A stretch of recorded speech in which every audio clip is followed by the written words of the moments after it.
Anda kembali menyaksikan iNews Pagi. Pemirsa, sidang pembacaan putusan pra-peradilan Peggy Setiawan akan digelar hari ini Senin 8 Juli 2024 di Pengadilan Negeri Bandung, Jawa Barat. Pada sidang pra-peradilan sebelumnya, pengacara bersikukuh bahwa Peggy harus dibebaskan karena penangkapan Peggy tidak sesuai aturan.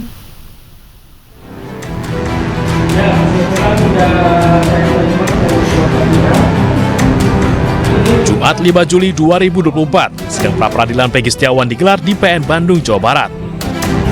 Sidang beragendakan penyerahan kesimpulan dari pihak pemohon, kuasa hukum Peggy Setiawan, dan pihak termohon Polda Jawa Barat. Sidang hanya berlangsung sekitar 10 menit, karena baik pihak pemohon maupun termohon langsung menyerahkan berkas kesimpulan kepada Hakim Tunggal Eman Sulaiman.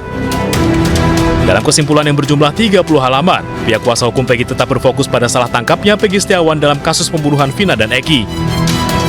Pihak kuasa hukum juga meminta Peggy dicabut statusnya sebagai tersangka dan dibebaskan. Sementara pihak Polda Jabar menyerahkan 12 halaman kesimpulan. Polda Jabar menolak seluruh dalil selama persidangan dan menekankan penetapan tersangka Peggy sudah sah menurut hukum. Kesimpulan kami to the point aja.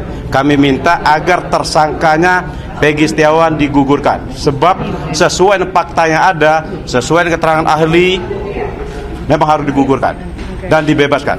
Intinya sana. Apa yang itu? Poinnya itu aja. Intinya Peggy Setiawan dibebaskan karena yang ditangkap itu adalah Peggy Setiawan, bukan Peggy Peron.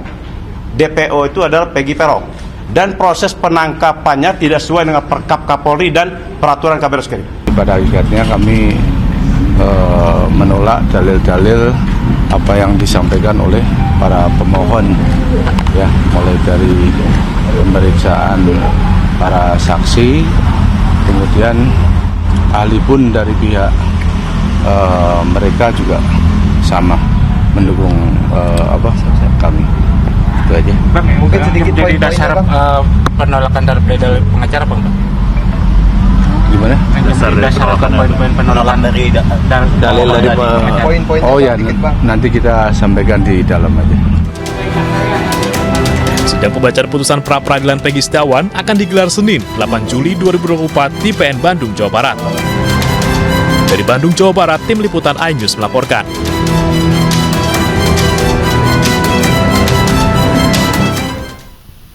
Jelang putusan pra-peradilan Peggy, mantan Kabar Reskrim Susno 2J mengapresiasi kinerja hakim saat proses sidang, namun menyayangkan Polda Jabar tidak menghadirkan saksi. Namun menurut Komisioner Kompolnas, penyidik Jabar tidak menghadirkan saksi karena tidak mau masuk ke pokok perkara. Dan pemirsa, berikut dialog lengkapnya di program iNewsroom.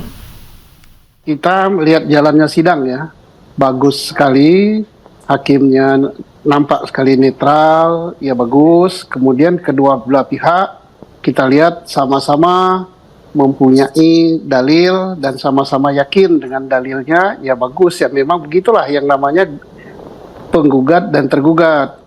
Karena besok akan diumumkan, saya tidak mau mendahului keputusan hakim, tapi saya hanya mengamati ya. Kita mengamati bahwa hakim akan memberikan keputusan yang terbaik. Nah, apa yang dimaksud yang terbaik? Yaitu saya yakin bahwa hakim adalah netral, dia akan memihak kepada kebenaran yang di pihak dia. Nah, saya hanya mengamati jalannya sidang, alat bukti saja yang bisa saya amati. Kedua-duanya mengajukan ahli, dua-duanya mengajukan alat pendukung berupa elektronik. Nah, tetapi agak berbeda dengan tergugat. Tergugat sama sekali nggak mengajukan saksi gitu. Saksi nggak ada ya. Karena saksi itu adalah yang namanya saksi harus diajukan di depan sidang di bawah sumpah gitu. Tidak boleh saksi tidak disumpah, tidak di depan sidang. Saksi yang bisa hadir tidak di depan sidang harus di bawah sumpah adalah saksi yang dengan alasan akan meninggal dunia gitu, dikhawatirkan meninggal dunia. Baik. Sama dengan pertanyaan dari Pak Susno barusan begitu, apakah memang sebetulnya Polda Jawa Barat ini sangat-sangat yakin bahwa akan memenangkan sidang pra-peradilan tanpa menghadirkan saksi? Ya, keyakinan mereka tentu dalam kompetensi absolut pra-peradilan ini kan yang diuji adalah pada aspek formil. Pertimbangannya kita lihat tidak menghadirkan saksi, itu lebih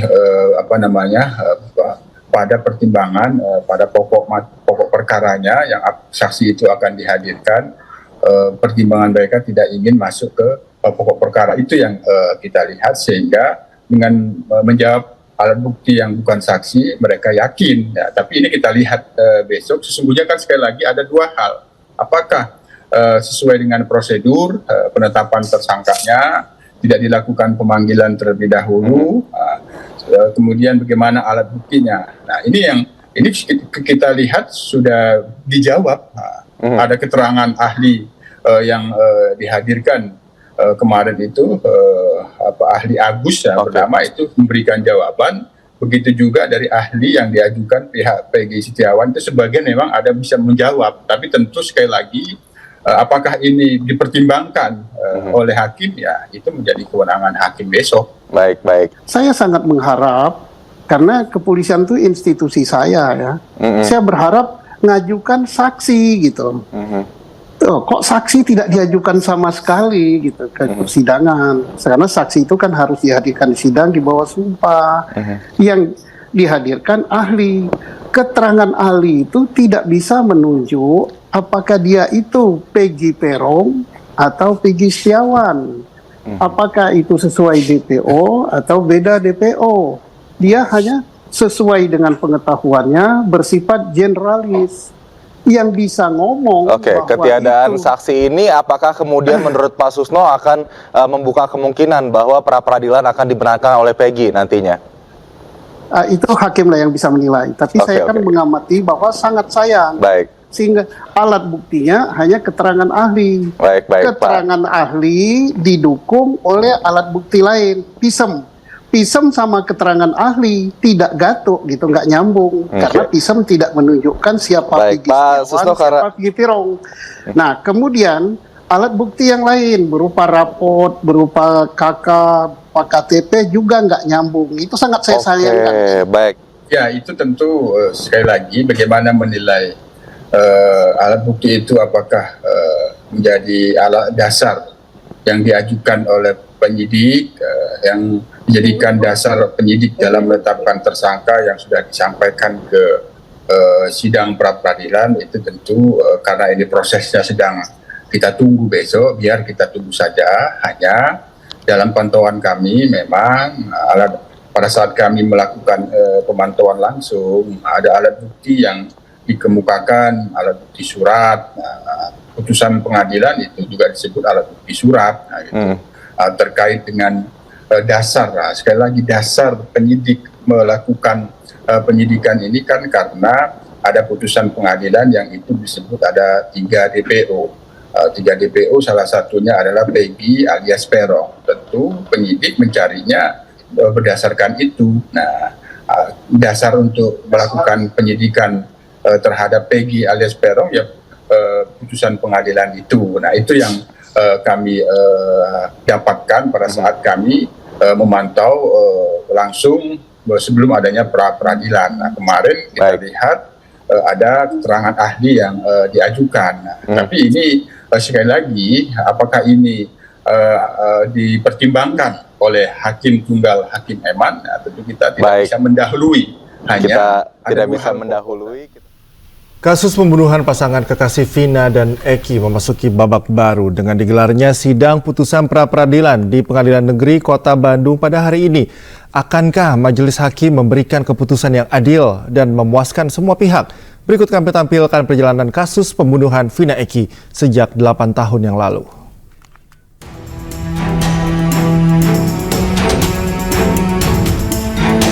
Warga Cirebon digemparkan dengan penemuan jenazah sepasang kekasih bernama Vina Dewi Arsita atau Vina dan Muhammad Rizky Urdiana atau Eki di Jembatan Talun, Cirebon, Jawa Barat pada 27 Agustus 2016. Awalnya kasus ini dilaporkan sebagai kecelakaan lalu lintas, namun polisi menemukan sejumlah kejanggalan, seperti kondisi motor yang mulus. Pada 28 Agustus 2016, polisi mulai melakukan penyelidikan. Kecurigaan polisi terbukti. Autopsi terhadap jasad pasangan remaja ini menunjukkan mereka dibunuh dengan senjata tajam. Pada September 2016, polisi menangkap 8 pelaku yakni Jaya alias Kliwon, Supriyanto alias Kasdul, Eka Sandi alias Tiwul, Hadi Saputra alias Bolang, Eko Ramadhani alias Koplak, Sudirman, Rivaldi Aditya alias Ucil, dan Saka Tatal. Sedangkan 3 orang pelaku ditetapkan polisi sebagai DPO, yakni Atni, Dani, dan Peggy Setiawan alias Perong alias Egi. Film Vina Sebelum 7 Hari disambut positif masyarakat dan tembus 5 juta penonton.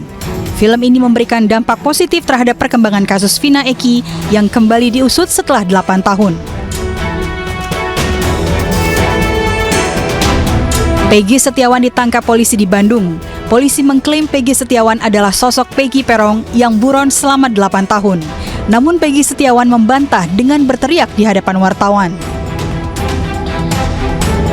Tim kuasa hukum Peggy Setiawan yang dikomandoi Tony RM mendaftarkan gugatan pra-peradilan di Pengadilan Negeri Kota Bandung.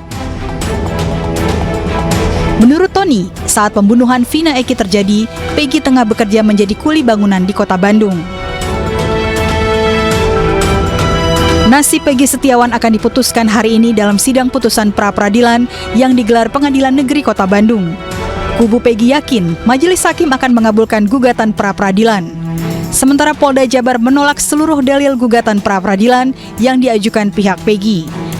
Sedangkan Hakim Eman Sulaiman berjanji akan memberikan keputusan yang terbaik dan seadil-adilnya.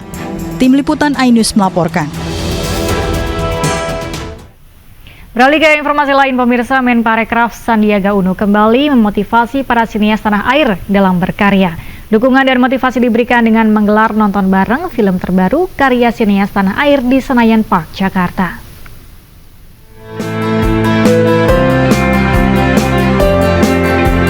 Menparekraf Sandiaga Salahuddin Uno mengapresiasi film-film terbaru karya para sineas tanah air yang terus bermunculan. Karya para sineas ini akan memperkuat posisi film Indonesia menjadi tuan rumah di negeri sendiri. Mendukung perfilman Indonesia, Sandiaga Uno hadir bersama sejumlah duta besar dan deputi sekjen ASEAN di Cinepolis Senayan Park, Jakarta. Film-film Indonesia lain mungkin bisa diadaptasi karena kekuatan storytelling. Pesannya untuk film-film Indonesia terus maju, pastikan menjadi bukan hanya tuan rumah di negeri sendiri, tapi juga tuan rumah.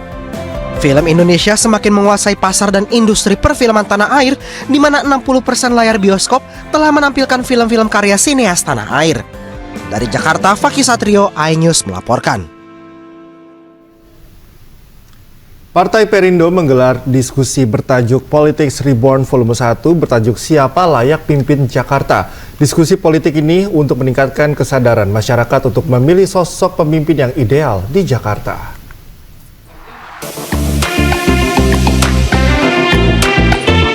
Acara yang digelar di MNC Conference Hall Jakarta ini menghadirkan 3 narasumber utama, yakni Ketua Bidang Politik Demokrasi PBHMI Bambang Irawan, Direktur ICRC Konsultan Politik Hadi Suprapto Rusli, serta CEO Think Policy and Co-Head Sekretariat Bijak Andita Utami.